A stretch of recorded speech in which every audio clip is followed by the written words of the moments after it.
It's Thursday, September 8th. This is The Gateway. I'm Wayne Pratt. More than 9,000 St. Louis residents are using direct cash assistance received during the pandemic for basic needs. That includes Crystal Frazier, who gave up a career as a fashion designer after her mother suffered a stroke in January 2021. I took care of bills. I got groceries, paid car insurance. I did whatever I could to make that money stretch. And I knew that that would make her proud of me. Frazier says she, quote, fell to her knees when she received the $500. St. Louis officials say more than 10,000 people initially applied for that direct assistance, but nearly 20% of those applications were incomplete. St. Louis Public Radio's Rachel Lippman has more on an early analysis of the program. City residents who made less than 80% of the median income were eligible for the $500 in cash assistance. Funding came from the American Rescue Plan Act. Mayor Tishaura Jones says as of August 19th, about 9,100 residents had received the gift cards. The top three categories for spending were food, utilities, and gas for vehicles. Investing money directly in working families and trusting them to make the right decisions for themselves works. Jones says her administration is exploring a possible universal basic income program, but the work is still in the very early stages. I'm Rachel Lippman, St. Louis Public Radio. An updated COVID-19 vaccine booster shot is arriving in the St. Louis region this week. Federal health officials are recommending that updated shot for people 12 and over following the Food and Drug Administration's approval of new formulas from Pfizer and Moderna. SSM Health infectious disease specialist Dr. Shefali Wolf says people should get these shots even if they've already had a booster. And so the idea of getting an updated vaccine is that we'd have additional protection against what's circulating now. The Centers for Disease Control says people who received their last shot at least 2 months ago are eligible for the updated boosters. Procter & Gamble is planning a $180 million expansion at its North St. Louis plant. The manufacturing company says the investment will lead to 100 additional jobs with an average salary of $65,000. It will also secure more than 500 existing positions. The plant is in the city's Port District, and the Port Authority needs to approve the plan, which calls for a 10-year tax break and a sales tax exemption on construction materials. The proposal is on the agenda for today's Port Authority meeting. Procter & Gamble makes cleaning supplies like dishwasher detergent at that plant. The biggest hurdle for many running for the Missouri Senate this election cycle was the August 2nd primary.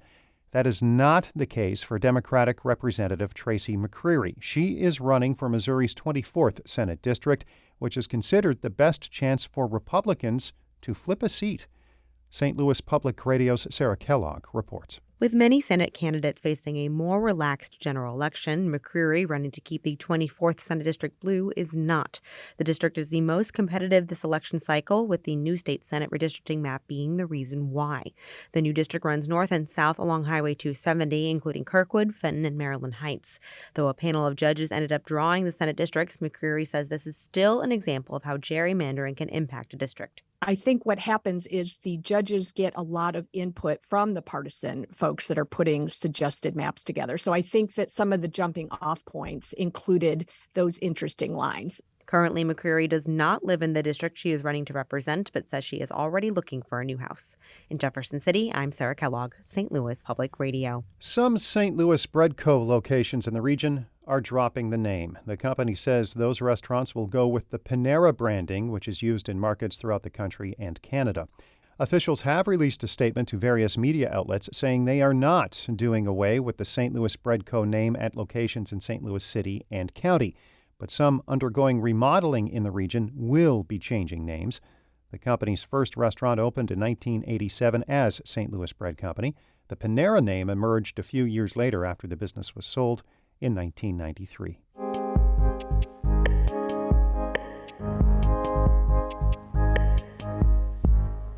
Some of the items we are following in the St. Louis Public Radio newsroom. As I mentioned a bit earlier, today's St. Louis Port Authority agenda includes a proposal from Procter & Gamble to expand a plant in North St. Louis. The investment could secure more than 500 jobs and the addition of 100 positions.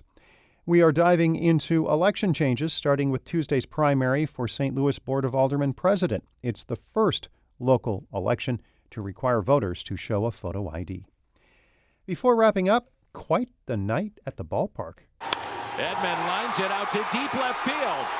Back, it's down. 1 run is in. Deluzio will score, and the Cardinals will win it. Tommy Edman with the game-winning hit, capping a 5-run rally in the bottom of the ninth to give the Cardinals a 6-5 win over San Francisco. Our thanks to Cardinals.com, Major League Baseball, and Bally Sports Midwest for that audio. For the non-baseball folks out there, 5 runs in an inning is kind of rare. 5 runs in the bottom of the ninth to secure a win, even more rare. The Cardinals have a 9.5-game lead on the rest of the division as they prepare for a probable playoff spot, and the Cards and Giants will wrap up their series today at Busch Stadium.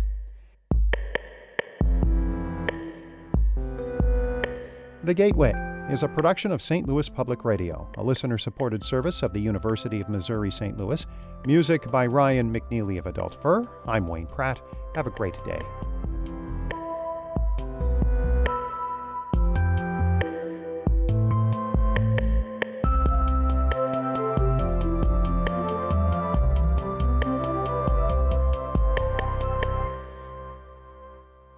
Support comes from the Missouri Forest Products Association, saluting Earth Day on April 22nd with an ongoing commitment to help offset carbon emissions with sustainable harvesting of Missouri forests. Details at choosewood.com.